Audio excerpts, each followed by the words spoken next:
उमर इब्न अब्दुल अजीज के उस दौर को याद करो। लोगों ने कहा कि बड़े बड़े दूर से लोग, बादशाह लोग मिलने आते हैं आपसे, और आप यही फटा पुराना कपड़ा पहने रहते हैं। आप कुछ अच्छा सा सिला लीजिए, एक ही सही लेकिन रख लीजिए अपने पास, एक ही सही लेकिन रख लीजिए। तो उन्होंने कहा जब आप लोग ज्यादा आर दिला रहे हो तो ठीक है, एक कपड़ा मैं सिला लेता हूं। उन्होंने 8 दिरहम निकाले, और नोट करो मेरी बात को, कितने? 8 दिरहम। मैं किसी को भी खड़ा करके पूछ सकता हूं कि कितना बताया। 8 दिरहम निकाले और अपने गुलाम से कहा जाओ बाजार से कोई कपड़ा लेके आ जाओ, मैं सिला लूंगा। उनका गुलाम जब कपड़ा लेकर आया तो कपड़ा देखकर कहने लगे, हैं इतना अच्छा कपड़ा लाए हो, इतना खूब, इतना नरम, इतना अच्छा कपड़ा, कितने का? 8 दिरहम का। कब मैं इतना अच्छा कपड़ा पहनूंगा? नहीं नहीं नहीं, इसको वापस कर दो और 6 दिरहम वाला ले आओ। 8 दिरहम का नहीं, 6 दिरहम का कपड़ा ले आओ। 2 दिरहम बचेंगे, गरीब की चूल्हा जलने के काम आ जाएगा। किसने कहा? उमर इब्न अब्दुल अजीज ने। गुलाम रोने लगा। उसने कहा कपड़ा मुझे पहनना है, रो तू रहा है? गुलाम कहने लगा अमीरुल मोमिनीन, मैं सिर्फ इसलिए रो रहा हूं, आज आप 8 दिरहम के कपड़े को कह रहे हैं इतना अच्छा कपड़ा। जब आप अमीरुल मोमिनीन नहीं थे, खलीफा नहीं बने थे, तो आप अपनी जिंदगी जब जी रहे थे तो एक दिन आपने मुझे 800 दिरहम दिए थे। अब सुनिए, 8 में और 800 में कितना फर्क है। आपने मुझे 800 दिरहम दिए थे और कहा था कि मार्केट से, बाजार से कोई कपड़ा लेकर आओ। अमीरुल मोमिनीन जब मैं 800 दिरहम का कपड़ा लेकर आया था तो आपने उस दिन 800 दिरहम का कपड़ा देकर कहा था कि मैं इतना घटिया कपड़ा पहनूंगा। तुम्हें यही कपड़ा मिला था, मैं इतना बुरा कपड़ा पहनूंगा।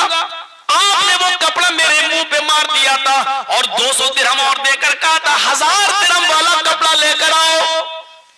जाओ इसको वापस कर दो और 1000 दिरहम का कपड़ा लेकर आओ। मैं इतना घटिया कपड़ा नहीं पहनूंगा।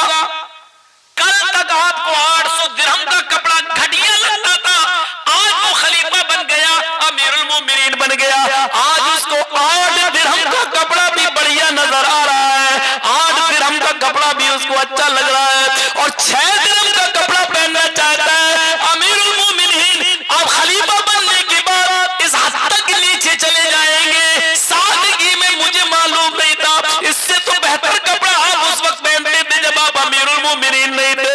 अमीरुल मोमिनीन की आंखों में आंसू आ गए। उमर इब्न अब्दुल अजीज कहते हैं मेरे खादिम, लोगों ने मुझे अमीरुल मोमिनीन बना दिया है, अब मुझे अल्लाह का डर है, अल्लाह का खौफ है। अगर मेरे दौरे हुकूमत में, अगर मेरे अमीरुल मोमिनीन के जमाने में अगर एक भी गरीब घर में चूल्हा नहीं जल सका, एक भी गरीब का बच्चा भूखा सो गया, तो कयामत के दिन उसका हिसाब किताब मुझसे लिया जाएगा, तुमसे नहीं लिया जाएगा। लोगों की जिम्मेदारी ने मेरे सारे नक्शे खत्म कर दिए, मेरे सारे ठाट बाट खत्म कर दिए। अब मुझे 6 दिरहमी का पहनना पड़ेगा। जाओ इस कपड़े को बदल दो और 6 दिरहम का कपड़ा लाओ, 2 दिरहम बैतुल माल में जमा कर देना, ये किसी गरीब के चूल्हा जलने के काम आ जाएगा। ये था अमीरुल मोमिनीन। हम तुम्हें नमूना देख रहे हैं। यहां लोग चाय चाय चाय चाय के नाम पर इख्तिदार में आ गए और इख्तिदार में आने के बाद 10 लाख का सूट पहनकर ओबामा का स्वागत कर रहे हैं। सूरत देखिए, कल तक कहते थे चाय, और वो रिपोर्ट बताती है कि किसी स्टेशन पे इसने चाय बेची नहीं। अब अल्लाह जाने वो रिपोर्ट झूठी के, अब आगे कुछ नहीं बोलूंगा। मेरे भाइयों जरा तसव्वुर करो आप। अच्छा, काम करने वाले वो नहीं देखते हैं। हमारे चौकीदार साहब का हाल क्या मालूम है? उनके जेब में जो पेन है आपको उसकी कीमत नहीं मालूम, 1 लाख से भी ऊपर है। जो कलम, जो पेन है, और केजरीवाल जो दिल्ली में है वो सिर्फ 5 रुपए वाला कलम रखता है। उस 5 रुपए वाले कलम ने जो काम दिल्ली में कर दिए हैं वो 1 लाख वाला कलम फेल है इसके आगे। 1 लाख कलम वाला आदमी कहता है एनआरसी, सीएए, और 5 रुपए कलम वाला आदमी क्या कर रहा है? दिल्ली में बिजली फ्री, पानी फ्री। वो काम कर रहा है जो सबके लिए हो, ये वो काम कर रहा है जो वर्ग विशेष के लिए हो।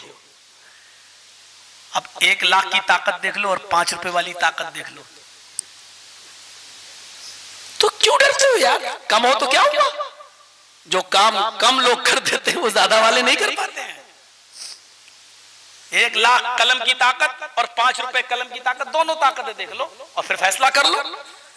यही मिसाल है। बस हम कम हैं तो क्या हुआ, लेकिन इस भारत के नागरिक हैं और हम इस रात के अंधेरे में तहज्जुद की नमाज के वक्त हम इस मुल्क के लिए दुआ करेंगे, अल्लाह हमारे इस भारत को तू बेईमानों से बचा ले, हमारे इस देश की एकता और अखंडता को कायम रख। अल्लाह हम इस गंगा जमनी तहजीब के अंदर रहे हैं हमेशा। अल्लाह हम हिंदू और मुसलमानों के दरमियान भाईचारे को बरकरार फरमा दे।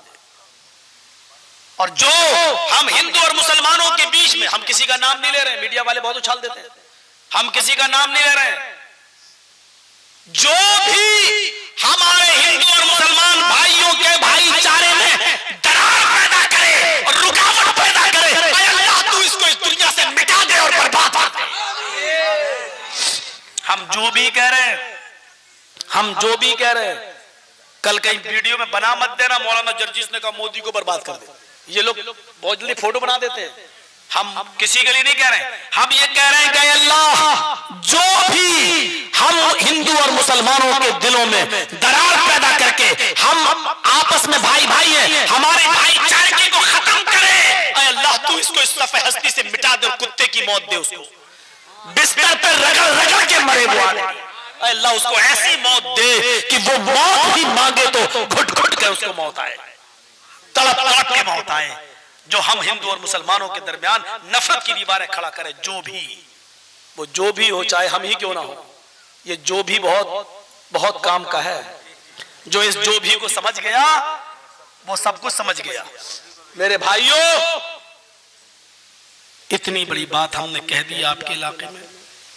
अब मुझे लगता है कि कलकत्ता वगैरह में मुझे भी फ्लैट लेना पड़ेगा। अब यूपी के हालात अच्छे नहीं है, पता नहीं कब हम अंदर चले जाए, बंगाली आ जाते हैं और दीदी जी का प्रचार करना शुरू कर देते हैं। तो मेरे भाइयों, चलिए वो बात की बात है, तो मैं आपसे एक गुजारिश यही कर रहा हूं, तो आपसे मेरी गुजारिश है, अपने ईमान को मजबूत करिए,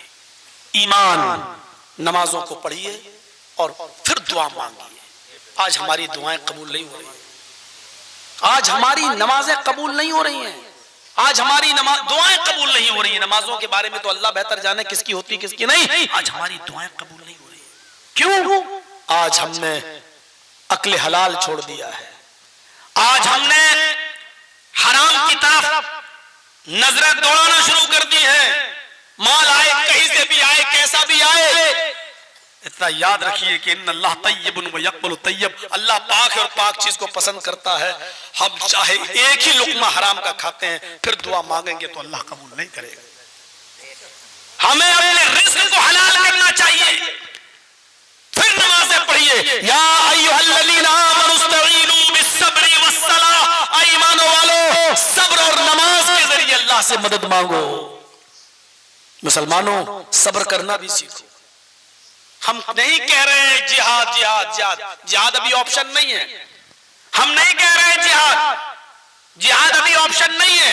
जिहाद का ऑप्शन तो उस वक्त होता है जब हमारे लिए सुलह के, सफाई के, अमन व अमान के और बातचीत के सारे दरवाजे जब बंद कर दिए जाएं और हमें किसी भी कीमत पर कबूल न किया जा रहा हो और हर हाल में हमको जब हमें रखने के लिए मना कर दिया जाए कि आप नहीं रह सकते, तब उस वक्त हमारे पास आखिरी ऑप्शन ये है कि हम अब इस दुनिया में, हम इस मुल्क में, हम इस मुल्क के लिए जिए थे, अब मरेंगे भी तो इस मुल्क के लिए मरेंगे। ये हमारे पास आखिरी ऑप्शन बात का है। अभी कंडीशन नहीं है वो, अभी हम उस तरफ नहीं हमको जाना चाहिए और न वो बातें अभी हमारी जबान से निकलनी चाहिए। तो मेरे भाइयों, हमें अभी भी हमारे बहुत से हिंदू भाई और बहुत सी विपक्षी पार्टियां भी ऐसी हैं जो हमारे फेवर में खड़ी हैं, अभी हमें दिलासा दे रही हैं, हमारे साथ हैं।